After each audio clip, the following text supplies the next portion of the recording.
আসসালামু আলাইকুম। এই ধরনের মনোমুগ্ধকর দৃশ্য শুধু গ্রামীণ জীবনেই কল্পনা করা যায়, যেখানে আমরা দেখি রাখাল তার গরুর পাল লয়ে ফিরে যায়।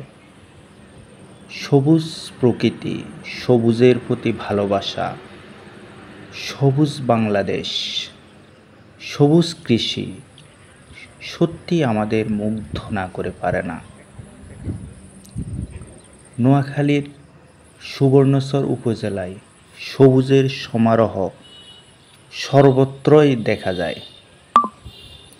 একই সাথে এখানে অনেক কৃষির চাষাবাদ হয়।